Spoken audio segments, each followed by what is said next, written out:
Alright guys, it's time to repair the tractor. There's the old John Deere over there. Well, I can't say old, I bought it new 4 years ago. It's got the backhoe and front loader. It's got a 23 horse, I believe it is. I was going to go to the next stage up, but I haven't got farmland or anything here. I just got like 3-4 acres to land, so yeah, I don't need anything any heavier than that. So 4-wheel drive, 23 horse, diesel, backhoe, front loader. It's got a belly deck if I need it. It's got the weight box in the back. It's got the plow, got the chain. It's got everything I need. However, I was doing some field clearing and a tree came down and gave us a little dent. So now it's time to work on it, fill it, and repaint it. Now over the last 4 or 5 years, I work my tractor and I work them hard sometimes, so it gets a lot of scratches and such. So I'm actually thinking about painting almost the whole thing, if not anything, but at least the tin. You know, the hood, the lower part down there that you see, where are we going here? I'll zoom in on it. That down there on both sides. And the rear shell, you know, the fenders and such. And all the structure and the hydraulics and the buckets, and I'll leave that all alone. So, and I really don't know if I just want to do a John Deere color on it, or, I mean, I know what it is, so it's not a big deal. It does what it has to do. Even though I did pay for the name, I'm thinking just camo it, use some Cerakote on it. It wouldn't take a whole lot, probably 4 or 5 jars. So, but we'll see what happens anyway. But right now we're going to get working on fixing the dent. Catch you later. Alright, there we go. Now, still have to sand it down a little more, and then I got to bring this up a little bit more, so I got to put a little bit more fill in there. So I want to wait until I get all this sanded down some more, because I don't want to put too much naturally, just to put a skim on there. So once we get that done, we'll start putting some primer on it, sealer, and get the tractor in here and start taking it apart so we can finish painting the rest of it. So that's where we're at so far, guys. Alright guys, we're getting there. We've got it dents knocked out as much as possible, and then as you've seen before, I put a little spread of fiberglass over it just to reinforce it a little bit more than what it was. And then I just went over it with some a thin layer of Bondo. Now I'll tell you what, if you ever attempt anything like this, you want to make sure you grab one of those little shaping files. For the lousy $2, $3, or $4 that it may cost you, it's going to save you a ton of time and labor and aggravation. Just before the Bondo actually sets up, you can take that and kind of just shape what you're working on, and it'll save a lot of sanding, you know, just in case you've added a little too much material in one place or another. Plus, because of the length, some of them are even longer than that, it helps you get a good shape on the part that you're working on. So I'm going to shape that out a little bit more. Then I'm going to put a sander on it. Now I haven't got a DA, unfortunately.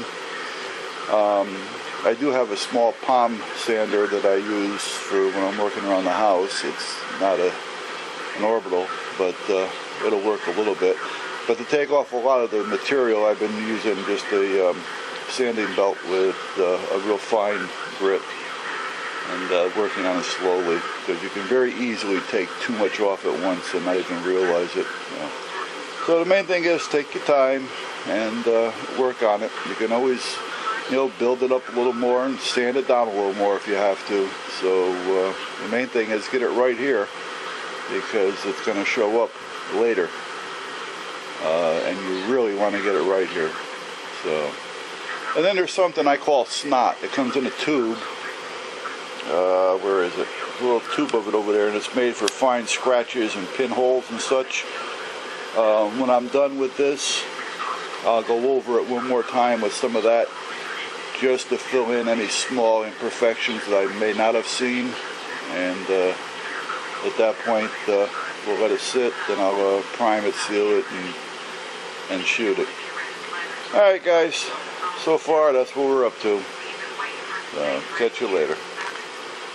Oh, and by the way, make sure it's well ventilated. You're hearing all the fans going, I'm sure, in the background right now, and the doors are open.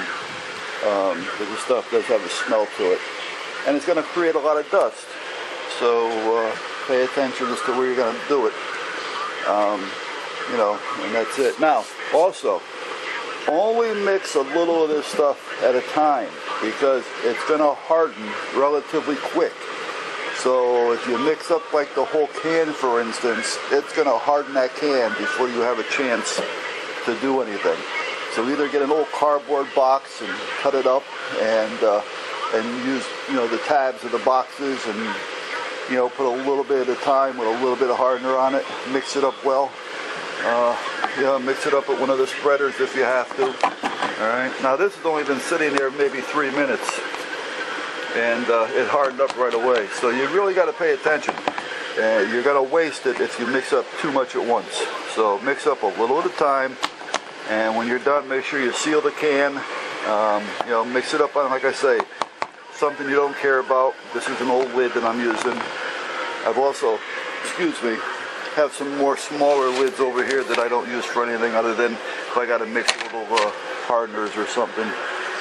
If not, a cardboard box, cut it up, you know, into 1 or 2 foot sections, and use it. And like I say, mix a little at a time, because it's going to harden up on you. Alright, so just a word of advice. I remember my first time doing anything with Bondo was on a my 69 Super B, my Dodge Super B, and along the trunk had some rust. So never doing it before, I went to the body shop and I bought a gallon of Bondo, and I put the whole tube of Bondo into the gallon of hardener, rather, into the gallon of Bondo. And as I was mixing it, it hardened with the stick in it. So I wasted a whole gallon of Bondo. And that taught me a lesson at that point. Not so much that I lost a whole lot of money, it was only like $10 or so, but it was just the aggravation of having to go get another gallon and going through it all again. So prep it well, mix up small amounts as needed, seal your cans. Definitely buy a shaping file. And if you're going to do a whole car, it may be worth spending a few dollars buying a shaping file, buying a long board, buying a DA. If you've got a good air compressor, you can get one with air. If not, get an electric. But it's going to use a lot of air, so you can't use one of those little, you know, small jobs. You're going to need a big one. And that's it. You got the tools and the time and a little patience. It's actually quite calming and enjoyable. And if you get a chance and you can't feel any imperfections once you think you're all done with it, have your wife come out, because for some reason their hands are softer.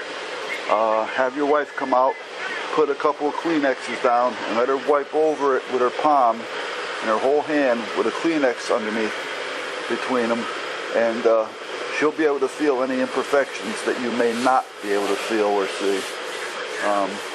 You know, but at that point, you know, you sand it down and you'll find your highs, you find your lows, and it'll tell you where you got to put and where you have to take. You know, if you find a low, you know, that means I got to build it up. You know, if you find a high, we got to bring it down. If the dent's here, well, you may have to work around it, because whatever happens here is going to disturb what happens around the outer side. So you just can't work on it. You have to work it in and work out the whole picture. You know, by bringing this in, may bring this up. So, all right, guys. You know, I'm not a professional at this, but, you know, I've putzed around enough to pick up a couple of tips that I find useful for myself. So hopefully you'll find them useful as well. So we went from guns to stuff. Alright, again, here we are. Now, we've sanded it, we've primed it. Now this is only in the initial priming. This is going to show me, I already started to sand it here. This is going to show me any imperfections that I may see when I put the paint on it. Yeah, there's another one there if you can see it. Alright, the line is just a little off, so I got to shape that in a little bit more. Alright, so like I say, it's going to show those little imperfections that you thought you had. You know, see this corner here, right in there, up in here. Now when I put a gloss on here, if I didn't check this, and I assumed it was okay, and I just sprayed it with a gloss, that would have been 10 times full as far as looking the imperfections. So I got to pick up more primer because that's one thing you guys should check. Always make sure you have enough material. As you can see, I ran out, but I had enough to cover everything that I've been working on. So I'm going to sand this down with some maybe 1800, 2000 wet dry and clean it up a little bit more.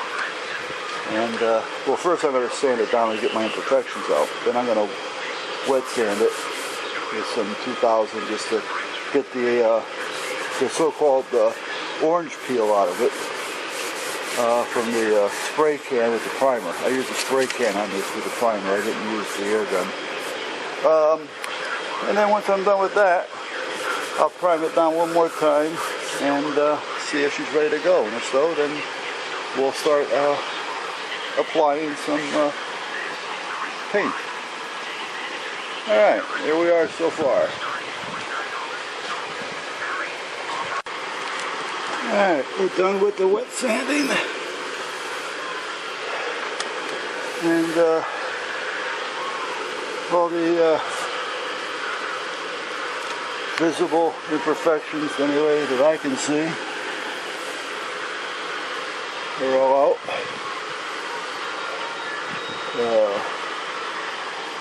Now we can get ready to do one more priming and a little bit more sanding, and then that's it. Then I can put some paint on it. Good. Now this piece took a little bit harder, a little bit longer because I had to fix a few little dents and such.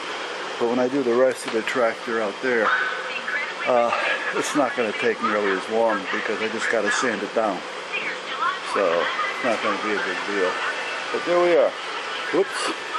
Now also, I don't know if you noticed, I got a rubber mat under there.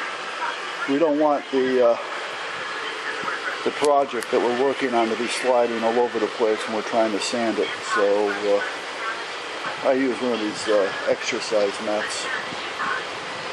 Seeing that I don't use it to exercise with, I use it to put my my shit on if I got to work on it to keep it from sliding around.